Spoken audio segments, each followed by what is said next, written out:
दी तो बीजेपी ने दी। इतने वर्षों से इन दोनों ने जैसे हैदराबाद को एमआईएम को लीज पर दे रखा था। देश में तीसरे चरण की वोटिंग के बाद अब चौथे चरण की तारीख करीब आने लगी है और चौथे चरण में तेलंगाना की कई सीटों पर चुनाव है। चुनाव से ठीक पहले प्रधानमंत्री मोदी सीधे तेलंगाना के करीमनगर पहुंचे और करीमनगर में उन्होंने सीधा निशाना एआईएमआईएम यानी कि ऑल इंडिया मजलिस इत्तेहादुल मुस्लिमीन, जिसके राष्ट्रीय अध्यक्ष असदुद्दीन ओवैसी हैं, उन पर हमला किया। एआईएमआईएम का नाम लेते हुए प्रधानमंत्री मोदी ने कांग्रेस और बीआरएस पर भी निशाना साधा। उन्होंने कहा कि कांग्रेस और बीआरएस ने लंबे समय से हैदराबाद को लीज पर एआईएमआईएम को दे रखा है। कांग्रेस और बीआरएस के बीच जो अपीजमेंट का बॉन्ड है वो बहुत मजबूत है।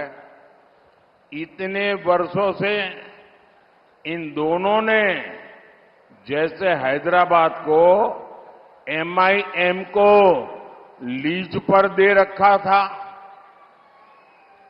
पहली बार किसी ने एमआईएम को चुनौती दी तो बीजेपी ने दी।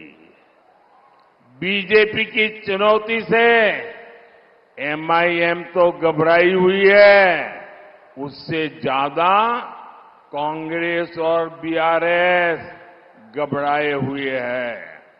हैदराबाद में दोनों पार्टियां एमआईएम को जितवाने में लगी है। इतना ही नहीं, प्रधानमंत्री मोदी ने जहां एआईएमआईएम पर कांग्रेस और बीआरएस पर हमला किया ही किया, इसके साथ ही साथ उन्होंने राहुल गांधी पर भी तीखा प्रहार किया। इसके साथ ही साथ प्रधानमंत्री मोदी ने राहुल गांधी को भी निशाने पर लिया। राहुल गांधी को लेकर प्रधानमंत्री मोदी ने कहा कि जब से उनका राफेल वाला मामला ग्राउंडेड हो गया है, तब से उन्होंने एक नई माला जपनी शुरू कर दी है। 5 साल से एक ही माला जपते थे 5 उद्योगपति, फिर धीरे धीरे कहने लगे अंबानी अदानी, लेकिन जब से चुनाव घोषित हुआ है, इन्होंने अंबानी अदानी को गाली देना बंद कर दिया है। इतना ही नहीं, प्रधानमंत्री मोदी ने आगे कहा कि ये शहजादे बताने की कोशिश करें कि इस चुनाव में अदानी अंबानी से उन्होंने कितना माल उठाया है, काले धन के कितने बोरे भरकर मारे, टेम्पू भरकर नोट कांग्रेस के लिए पहुंचे हैं क्या, आखिर क्या सौदा हुआ है। रातों रात अंबानी अदानी को गाली देना बंद कर दिया,